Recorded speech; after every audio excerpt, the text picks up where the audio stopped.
the front end wrapped up, we're now going to move to the rear suspension. We're going to start off by removing this rear leaf spring. First we'll take off the shock, then we'll remove the U-bolt nuts, and then we'll remove the 2 mounting bolts, front and rear, and drop this out of the way. So let's get to work. I'm going to remove these upper bolts.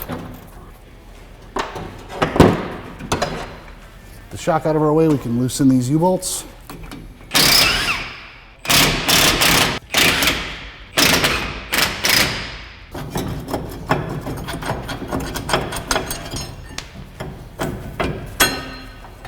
Plate off, shock mount. So as you can see, we've supported this rear axle with this under hoist stand. That gives us the support we need so that the weight is off of this spring. I'm going to go ahead and use the lift function.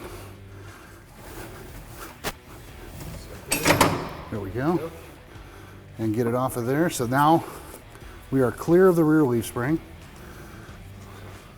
And we can take out these other bolts.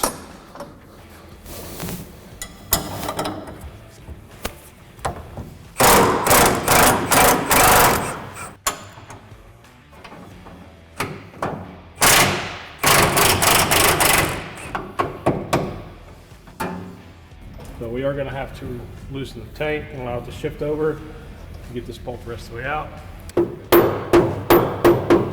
Try hitting it now. Actually, I think you can pull it out now while you're here with you keep doing that.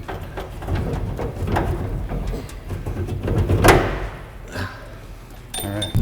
So we did have to loosen up the fuel tank and move it over just a little bit to pry that down far enough to be able to get the front bolt out. When we reinstall it, we're going to put it in the right way, coming from the outside, and put the nut on the inside. So that won't have to happen in the future.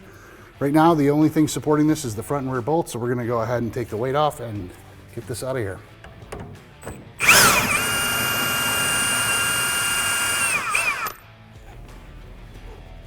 I'm clear. I'm ready. All right, we're moving the support from the front. All right, I'm loose. Now we can go in with the new one. Let's just take a quick inspection, make sure there's nothing wrong here. Looks good there. And I think we'll go ahead and replace these bushings that we saw were cracked. It's a good idea.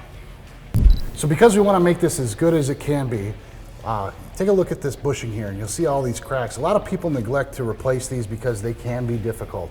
But we're going to go ahead and push these out of the frame. We're going to use a ball joint press to push these out and push in some new ones. And you can see that this is all cracked and dry rotted. That definitely needs to be replaced, and it'll only improve the ride quality once we get those new ones in.